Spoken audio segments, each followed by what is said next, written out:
les choses changent. Et donc, l'homme, même sans le savoir, meurt à chaque instant. Le problème n'est pas ce processus, il est naturel. Le problème, c'est que l'esprit de l'homme ne suit pas ce mouvement. L'esprit de l'homme veut s'arrêter. L'esprit de l'homme veut s'agripper aux choses de maintenant. Or, la vie s'écoule. Donc, nous sommes là agrippés comme une branche d'arbre qui est coincée entre les roches et la rivière coule.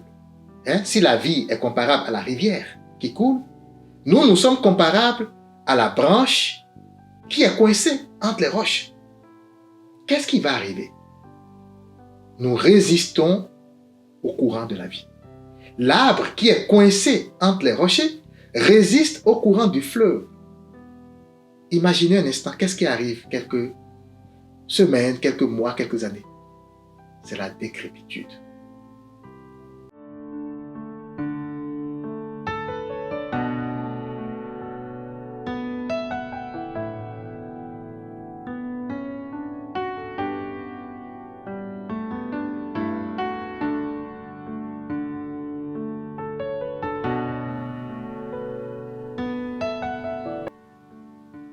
Mesdames et messieurs, bonjour et bienvenue dans cette émission de votre série préférée, Renaître de nos cendres. Ici, nous apprenons à nous rappeler de qui nous sommes. Nous apprenons à nous calmer et à envisager la vie sous un autre angle. Nous apprenons à découvrir réellement le pouvoir intérieur que chacun de nous a, que chacun de nous a toujours eu, mais que nous avons oublié en venant en ce monde. Et aujourd'hui, nous allons parler d'un sujet assez spécial. Nous allons parler de la mort. Je vois déjà certaines personnes qui me regardent sourciller et peut-être dans votre esprit, vous vous demandez, mais qu'est-ce qu'il a encore à nous dire sur ce sujet? Sur ce sujet que personne n'ose aborder, sur ce sujet qui paraît tellement tabou qu'on n'en parle pratiquement pas et qui, malgré tout, fait peur à la multitude. Oui, nous avons peur de la mort. La majorité des personnes qui vivent sur cette planète ont peur de la mort. Simplement parce que dans notre subconscient, il est gravé que la mort est la fin de toute chose. Et cela vient justement de ce biais de perception que l'esprit a acquis au fil des années en s'identifiant à ce corps, en s'identifiant à la matière, en disant que, eh bien, cette vie que nous avons, ce monde dans lequel nous vivons, n'est que le seul qui existe pour nous, en tout cas, et que peu importe ce que la science découvre, peu importe ce que les maîtres spirituels nous disent, peu importe ce que nous entendons comme témoignage ça et là sur le monde spirituel, nous n'avons aucune preuve tangible, eh bien qu'en quittant ici, nous allons entrer dans une autre vie qui nous attend. Et donc, c'est un sujet qu'il convient de prendre son courage à deux mains pour aborder.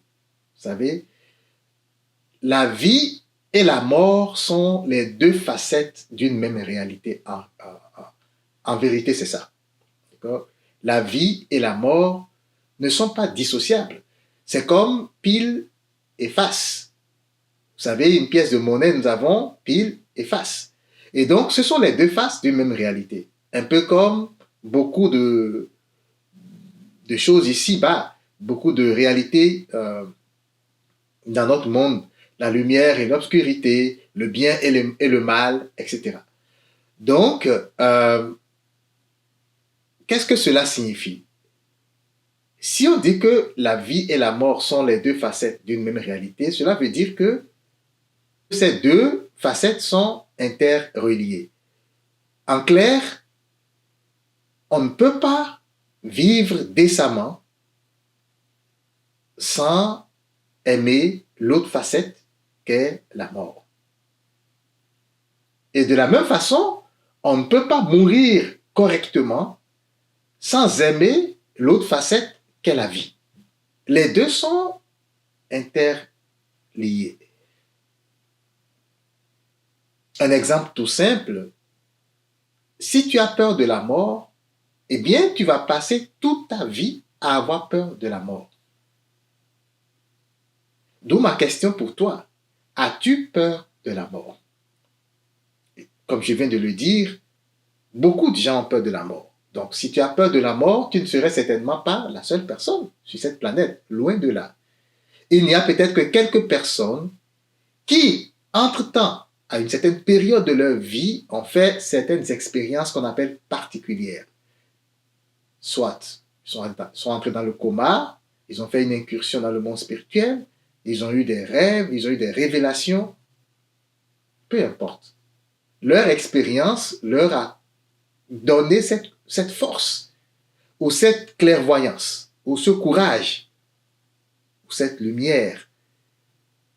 C'est une vision qu'ils ont eu à un moment donné, et ils se sont rendus compte que cela ne valait pas la peine d'avoir peur de la mort. Parce qu'en réalité, ils ont découvert dans sa substance ce qu'est la mort. Et nous, en nous basant sur ces témoignages et sur les révélations que nous avons aussi, nous essayons justement d'entrer dans cette connaissance. Est-ce que la mort, c'est la fin de tout? Est-ce que la mort, c'est une disparition de ce monde et vers un espace qu'on appelle le néant, vers l'inconnu, vers l'abîme? Est-ce que les gens qui nous ont précédés, que nous appelons nos morts ou nos défunts, est-ce que ces personnes-là ont à jamais disparu sans possibilité qu'un jour nous les revoyons? Voilà les questions que nous nous posons. Et quand nous dormons, qu'est-ce qui se passe pour notre esprit? En fin de compte, comment peut-on concevoir ce que nous appelons la mort? Dans le premier épître aux Corinthiens, chapitre 15, verset 31, Saint Paul dit « Chaque jour je meurs, mes frères, aussi vrai que vous êtes ma fierté en Jésus-Christ, notre Seigneur. » Saint Paul témoigne que chaque jour, il meurt. C'est sûr, Saint Paul n'est jamais ressuscité dans la chair comme on l'a vu pour le Christ. Et pourtant, il dit, chaque jour, je meurs. Alors, qu'est-ce que ça veut dire? Vous savez, chers frères et sœurs, nous, êtres humains, nous aimons la routine. Nous aimons être attachés aux choses qui passent. Nous aimons nous incruster sur tout ce qui, à notre entendement, nous fait du bien. Si par exemple, hier j'ai vécu une période, un moment très agréable en compagnie de ma bien-aimée ou de mes bien-aimés, eh bien, je vais tellement aimer ce moment agréable que je voudrais qu'il reste, que jamais il ne passe, que tout le temps ce soit des choses comme ça.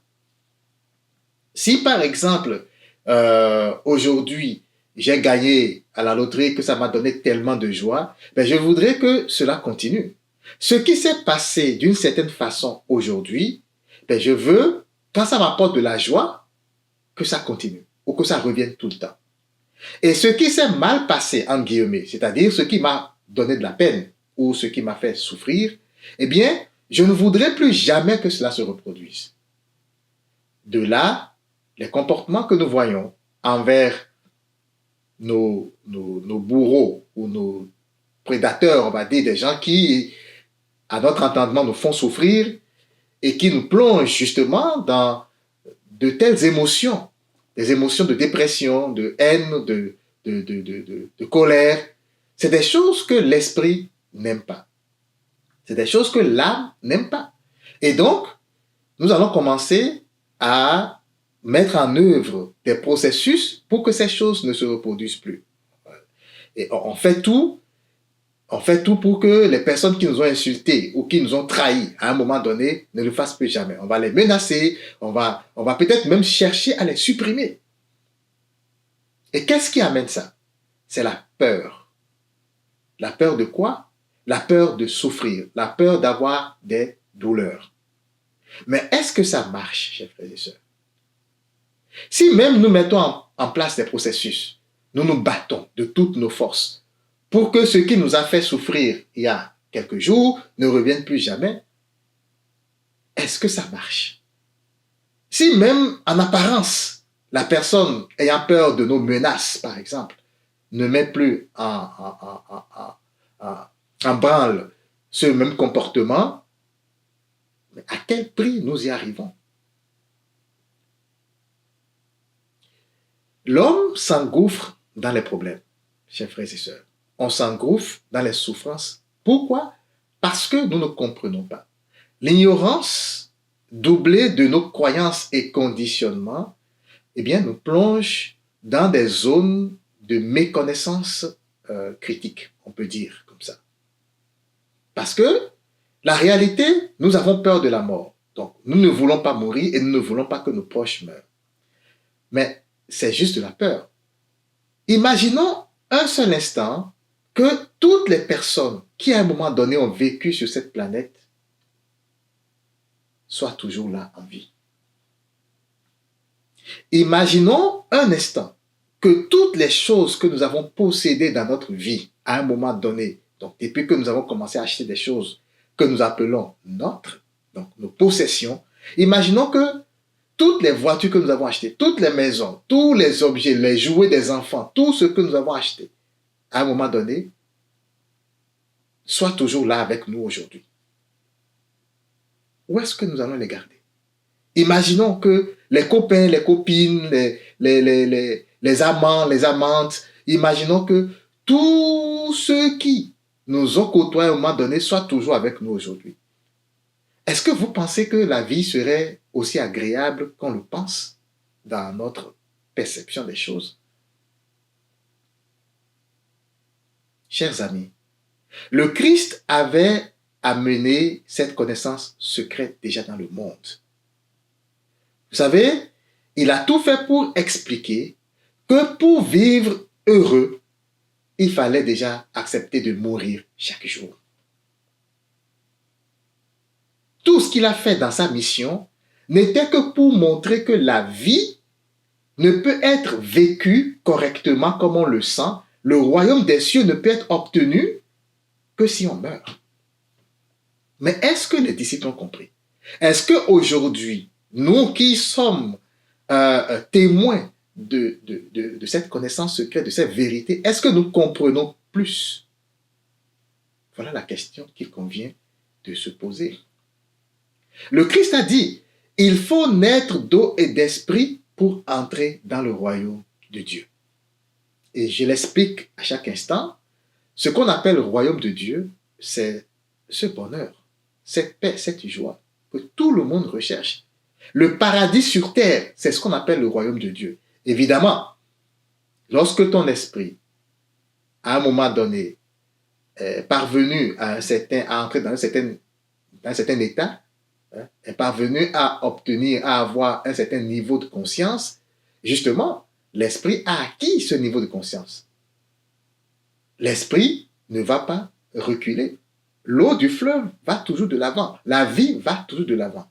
Dès que tu as acquis un niveau de conscience, tu gardes ce niveau de conscience. Donc, ce niveau de conscience, cette lumière que tu as acceptée dans ton cœur et dans ton esprit, t'accompagne, que ce soit dans cette vie, que ce soit même dans l'au-delà. C'est pourquoi on dit que l'esprit crée tout ce qui l'environne. Si tu as créé de mauvaises choses, des choses dysfonctionnelles pour toi dans cette vie, eh bien, même dans la mort, tu vas continuer de créer des choses dysfonctionnelles pour toi. C'est ce qu'on appelle l'enfer.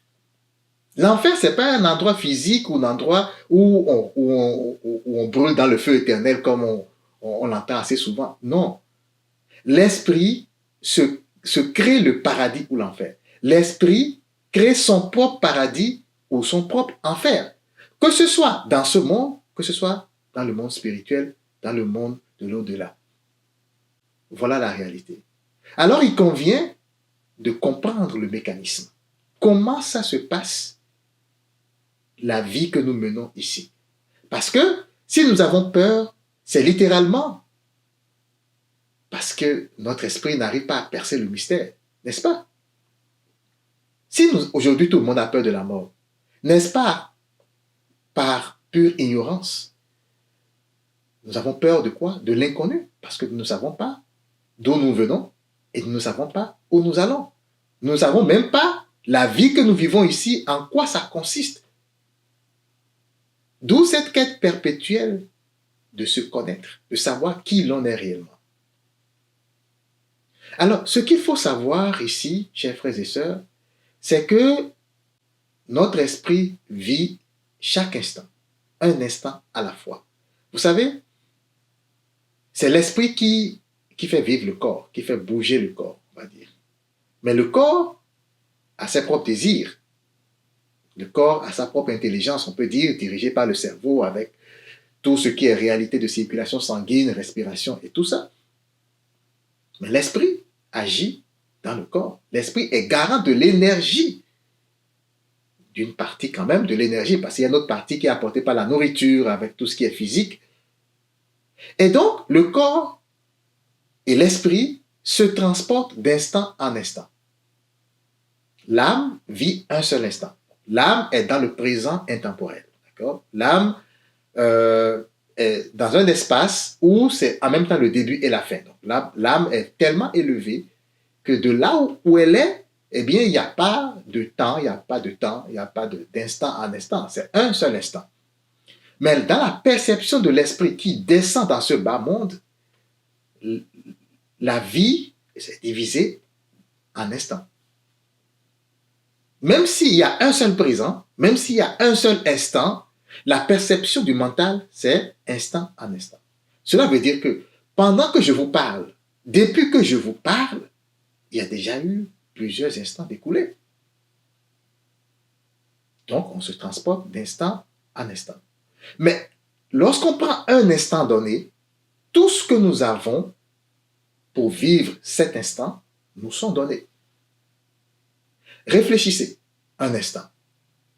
Avec quoi sommes-nous venus en ce monde? Avec quoi nos parents sont-ils venus en ce monde? Tout ce que nous utilisons d'instant en instant, les possessions matérielles, nos proches, même les cellules de notre corps, est-ce que c'est nous qui les avons fabriquées? Non, c'est la nature qui nous les a procurées. Donc, tout ce dont nous avons besoin pour vivre un instant, c'est la vie qui nous le donne. Okay? Et l'instant suivant, notre esprit, qui est la seule chose qui se transporte dans l'instant suivant, parce que lorsque aujourd'hui, j'ai un certain nombre de cellules à cet instant-ci, mais l'instant suivant, il y a beaucoup de ces cellules qui vont mourir et d'autres qui vont naître. La division cellulaire ou la multiplication cellulaire. Donc, d'un instant à l'autre, le corps n'est plus le même. D'un instant à l'autre, les possessions matérielles que j'ai, ma voiture, ma maison, ce n'est plus le même. D'un instant à l'autre, peut-être, il y a une brique qui s'est effritée, il y a dans les pièces de ma voiture, il y a des fritures aussi, il y a des choses qui ont changé. Il y a des atomes qui changent, des molécules qui changent. Il y a la rouille, par exemple, qui embarque. Ma voiture n'est plus la même. Je ne suis plus la même, ma voiture n'est plus la même, etc. Ce qui se transporte d'instant en instant, ce ne sont pas les choses matérielles autour de nous. Ce qui se transporte d'instant en instant, c'est l'esprit. Donc, notre esprit se transporte. Et à l'instant suivant, reçoit un certain nombre de choses. Ça peut être ma voiture, encore, mais ma voiture qui est différente de la voiture que j'avais l'instant d'avant. Comme je viens de le dire, les choses se transforment. Alors, réfléchissez-y, entrez dans votre mental, réfléchissez-y un instant. L'instant T n'est pas égal à l'instant T1. Il n'y a rien qui est semblable. Tout change. OK? L'instant T1 n'est pas semblable à l'instant T2. Ça change. Mais c'est quoi la différence? Qu'est-ce qui fait que dans notre perception, nous avons tendance à croire que tout est pareil et nous agrippons à la routine. Nous aimons que les choses soient toujours pareilles. C'est simplement parce que nous pensons avec notre cerveau, nous pensons avec notre mental.